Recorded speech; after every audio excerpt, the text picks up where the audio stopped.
Barangay Ginebra Ralph ko mga bro, trade na sa big man na si Kid Flores at Sunny Estel, bakit 1 year lang ang kontrata sa Barangay Ginebra. So nakapirma na nga ng kontrata ang dalawang player ng Barangay Ginebra mga bro na sina Sunny Estel at Jason David.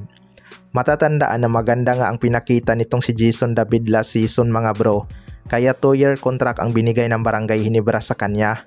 Naging daan talaga yung pag-volunteer ni L.A. Tenorio na umalis sa lineup ng Barangay Ginebra, kaya na-activate si Jason David.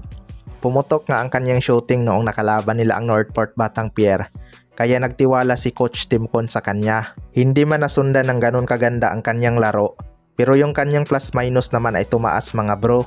Ibig sabihin kapag nasa loob si Jason David, maganda ang nagiging run ng Barangay Ginebra. Marami namang nagtatanong kung bakit 1 taon lang ang kontrata ni Sunny Estel sa Barangay Ginebra. Well, para sa akin mga bro, wala namang masama kung 1 taon lang ang kanyang kontrata. 1 season na ngayon at 3 conference para mapatunayan niyang deserve niya mabigyan ng extension. Kapag kasi maganda ang kanyang pinakita sa unang taon pa lang, posibleng ang tataasan ng Barangay Ginebra ang kanyang sahod at kontrata. Naka-rookie contract pa nga itong si Sunny Estel mga bro.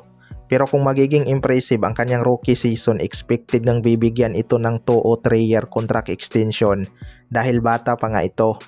Maraming season pa nga siyang pwedeng maglaro. Sa kabilang banda naman mga bro, Ralph ko trade na sa big man na si Kid Flores. Ito nga Barangay Ginebra ay kulang na naman sa legit big man mga bro matapos magkaroon ng injury si Japit Aguilar. Although may chance pa namang makabalik si Japit Aguilar sa Philippine Cup, pero sa tingin ko mga bro, baka sa playoffs na yun mangyari. Yun ay kung makakapasok sila ng playoffs.